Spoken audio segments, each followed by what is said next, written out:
Order पर दिल्ली भड़की।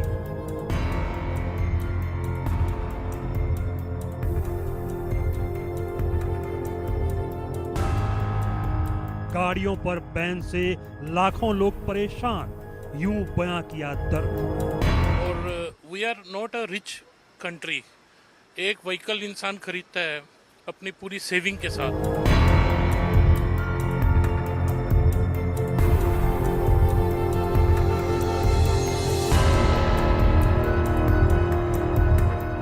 चाहे कारें प्रदूषण के मानकों को पूरा कर रही हों, फिर भी बेकार क्यों?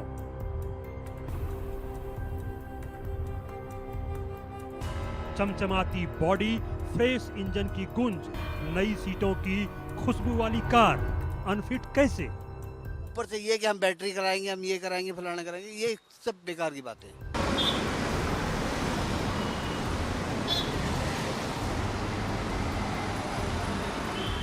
18 लाख वाहनों को कंडम घोषित कर दिया।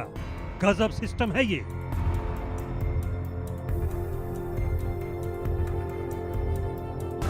जिनकी कारों की ईएमआई अभी खत्म हुई, वो नई गाड़ी कहां से लाएं?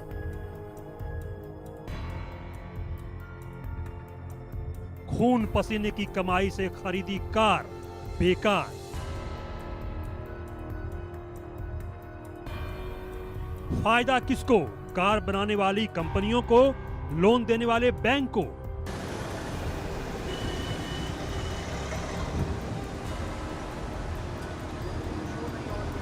क्या मिडिल क्लास को नई गाड़ी खरीदने पर मजबूर करना ही पॉलिसी का मकसद?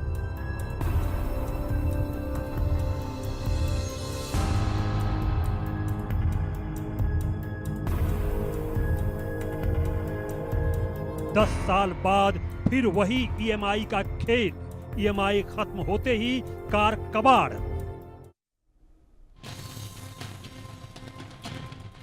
नमस्कार, मैं हूं मनोज मनु। स्वागत है आपका आंकड़ा हमारे फैसला आपका में। आप समझ गए होंगे कि हम किस विषय पर बात करने वाले हैं। जी हां, दिल्ली एनसीआर में पुरानी कारों को कबाड़ बताकर बाहर करने पर बहस छिड़ गई है।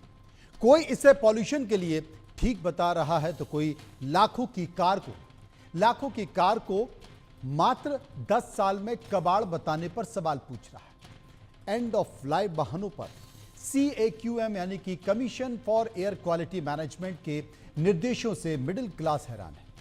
लोग कह रहे हैं कि चाहे कारें प्रदूषण के मानकों को पूरा कर रही हों, फिर भी वो बेकार है। एक मध्यम वर्गीय परिवार अपने जीवन की एक कार ही खरीद ले तो बड़ी बात होती है। ये नीति तो आफत ला देगी। लोग कह रहे हैं कि जिन कारों की ईएमआई अभी खत्म नहीं हुई, वो नई गाड़ी आखिर कहां से लाएं। लोग कह रहे हैं कि थोड़े थोड़े पैसे जोड़े, कुछ डाउन पेमेंट दिया, बाकी लोन लेकर किश्तें करवा ली, खुशी खुशी कार लेकर आए। 10 से 15 साल कब हो गए पता ही नहीं चला। जैसे तैसे अब किश्त खत्म हुई है और अब गाड़ी एक्सपायर हो गई, जबकि गाड़ी की फिटनेस 2030 तक वैध है, पॉल्यूशन भी नहीं करती है, लेकिन अब चलाने की अनुमति नहीं होगी। लोग कह रहे हैं कि सरकार कार की उम्र क्यों देख रही है, फिटनेस क्यों नहीं देखती है। क्या कार बनाने वाली कंपनियों को, लोन देने वाले बैंक को फायदा पहुंचाने की कोई स्कीम निकाली गई है? लोग कह रहे हैं कि हम तो रोड टैक्स भी लेते हैं और टोल टैक्स भी देते हैं, फिर भी सारी आफत मिडिल क्लास पर ही क्यों जाती है? जिस कार को ईएमआई भर भर कर नाजों से मेंटेन किया, वो एक झटके में कबाड़ बता दी गई। आज इसी पर सबसे बड़ा सर्वे हम लेकर आए हैं। साथ ही आपको बताएंगे, इस पूरी खबर के साथ अपडेट करेंगे, चर्चा भी करेंगे तमाम बातों के साथ साथ, लेकिन दिल्ली में ऐसा क्यों हो रहा है।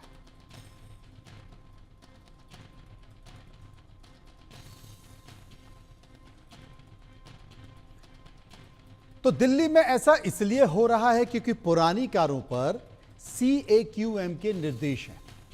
15 साल पुराने पेट्रोल और 10 साल पुराने डीजल वाहनों को ईंधन नहीं मिलेगा, यह फैसला किया गया था।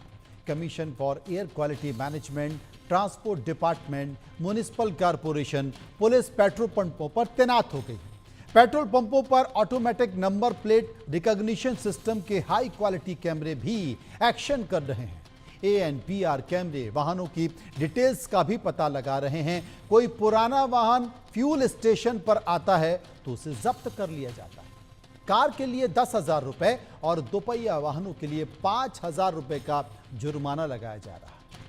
अगर दोबारा नियम तोड़ा तो गाड़ी को कबाड़ खाने में भेज दिया जाएगा। इस तरह की चीजें की जा रही हैं और हाल ही में अभी दिल्ली में कई 100 गाड़ियों को जब्त भी किया गया है।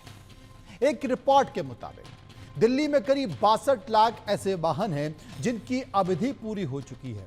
इनमें 41 लाख दोपहिया और 18 लाख 4 पहिया वाहन हैं। दिल्ली से सटे NCR के इलाके जैसे हरियाणा में 27 लाख के आसपास या 27.5 लाख ऐसे वाहन हैं। उत्तर प्रदेश में करीब 12.5 लाख ऐसे वाहन हैं। राजस्थान में करीब 6,10,000 ऐसे वाहन अपनी पूरी अवधि कर चुके हैं। सरकार के नए नियमों के मुताबिक वो एक्सपायर हो चुके हैं। लेकिन तमाम बातों के साथ कार कबाड़ पर अब दिल्ली के मुख्यमंत्री रेखा गुप्ता का यू टर्न देखने को मिला है। वाहनों पर कार्रवाई आई है। उनका प्रदूषण स्तर देखकर ही अब फैसला लिया जाना चाहिए। फैसला लिया जाएगा। अकेले दिल्ली में ही नियम लागू करने से फायदा नहीं होगा, इसे पूरे NCR में लागू किया जाना चाहिए। CAQM से बात कर नियमों पर पुनर्विचार करने की बात दिल्ली के पर्यावरण मंत्री कर रहे हैं। जब तक NCR के पेट्रोल पंपों पर ANPR कैमरे ना लगा जाए, पुराने वाहनों के खिलाफ चल रहे अभियान को तत्काल प्रभाव से रोका जाए, यह दिल्ली सरकार ने फैसला कर लिया है और इस पर दिल्ली के बयान भी आ चुके हैं। लेकिन विपक्ष सवाल उठा रहा है। आम आदमी पार्टी की नेता और दिल्ली की पूर्व मुख्यमंत्री आतिशी क्या कहती हैं, सुनिए। 10 साल के बाद सड़क से गाड़ी को हटा दो। आखिर कोई ऐसी गाड़ी भी तो हो सकती है जो 10 साल में मात्र 50,000 किलोमीटर चली हो। कुछ ऐसी गाड़ियां भी हो सकती हैं जो 5 साल में 2-3 लाख किलोमीटर चल रही हो। कोई ऐसी गाड़ी हो सकती है जो बहुत वेल मेंटेन्ड है, 10 साल बाद भी, 15 साल बाद भी, जो पोल्यूशन नहीं करती है। इसलिए 10 साल के बाद ऑटोमेटिक गाड़ी हटा देना बिल्कुल बेतुका, इलॉजिकल और निराधार फैसला है दिल्ली के लोगों को परेशान करने के लिए और कार बेचने वालों, बनाने वालों से सांठगांठ की वजह से लिया गया है। ये जनता का मुद्दा है, ये आम लोगों का मुद्दा है, ये उन लोगों का मुद्दा है जो अपनी मेहनत की कमाई से पाई जोड़कर घर का सपना देखते हैं, गाड़ी का सपना देखते हैं और सरकार के एक फैसले में, एक झटके में धक्का लगता है। इसलिए हमने लोगों के बीच जाकर सर्वे किया है। कुछ सवाल हमने पूछे, वो सवाल आपके सामने। पहला सवाल हमने पूछा कि डीजल की गाड़ियों को 10 साल, पेट्रोल वाहनों को 15 साल में बैन करने पर आपकी राय क्या है। 34% लोगों ने कहा कि जो बैन करने की बात है वो सही है। 31% लोगों ने कहा बैन करना गलत है और 35% लोगों का ये कहना था कि फैसले पर दोबारा विचार होना चाहिए। सर्वे का एक और सवाल जो हमने लोगों से पूछा, वाहनों की उम्र से नहीं बल्कि गाड़ी की फिटनेस को ध्यान में रखकर फैसला लिया जाना चाहिए। 75% लोग यानी कि 75% लोगों ने कहा बिल्कुल गाड़ी की उम्र से नहीं बल्कि गाड़ी की फिटनेस को देखकर फैसला लिया जाना चाहिए। 1% लोग इस पर कुछ भी कहना नहीं चाहते थे। चर्चा करेंगे, समझने की कोशिश करेंगे। तनुज दीक्षित एडवोकेट हैं सुप्रीम कोर्ट के, अनिल सूद साहब पर्यावरणविद हैं मेरे साथ। अनिल जी मेरे साथ बने हुए। अनिल जी, मैं आपसे पूछना चाहता हूं, सरकार का एक फैसला, हालांकि मजबूरी इस बात की है कि CAQM ने यह तय किया हुआ है, लेकिन अब सरकार को यू टर्न लेना पड़ रहा है क्योंकि बड़ी उम्मीदों के साथ दिल्ली में बीजेपी की सरकार आई है और दिल्ली की रेखा सरकार ने यह कहा है कि जनाब अभी रुकिए, ठहरिए, इस पर विचार कर रहे हैं, क्यों ना फिटनेस देखी जाए, गाड़ी की उम्र ना देखी जाए। आप क्या मानते हैं अनिल सूद साहब?